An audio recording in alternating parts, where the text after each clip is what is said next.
Today I want to talk about vision. Vision. First off, I'm in Florida. Just made the move to Florida. I'm outside right now. It's pouring down raining. It's pouring down raining, but I had to get this up. But listen, back to vision. Something that all of us should have, right? Every single last one of us as men should have a vision. And I remember for a long time, mine was never big enough, right? It said that a vision, when you first have a vision or think of a vision, you shouldn't, but you shouldn't believe it to be possible for yourself, right? It should be so grand that you don't believe it for yourself. You doubt yourself, right? It should be scary to even think about, especially for other people, right? And the problem is for a lot of people when it comes to vision is when they think about such a big vision and things that they want in their life. Let's say for example we a 10-bedroom house, right, with a Maybach out front, a Bentley out front, a Rolls out front, right, with a lake in the back with a yacht on, whatever the fuck you put a yacht at, right, a marina, whatever. When you just think about things like that off the top of your head, it's kind of hard to believe, right? So that's why belief really plays a big role when it comes to vision. Again, something all of us should have.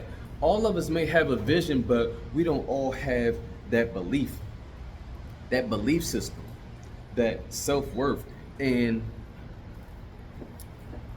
the belief comes from being confident in ourselves, right? I'm breaking this all the way down. That belief comes from us being confident in ourselves.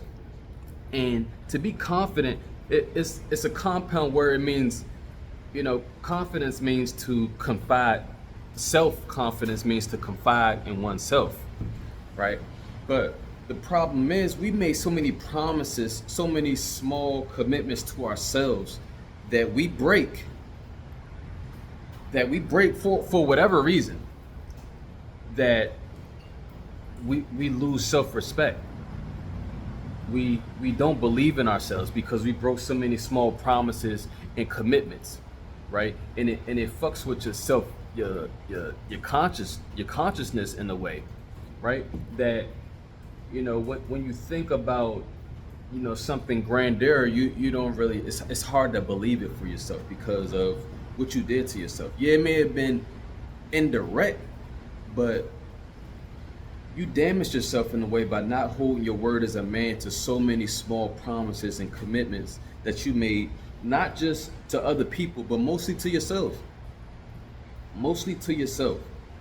So in order for you to manifest any vision, or really obtain any vision, it starts with getting that belief back, getting that self-worth back, right? And the only way to begin to build that self-worth is to work on yourself, to work on yourself, to begin to implement habits or to make small commitments in your life that you choose to keep on a day-to-day basis, right? Once you begin to do something and hold your word to it day in and day out, that's what begins to build that self-confidence back.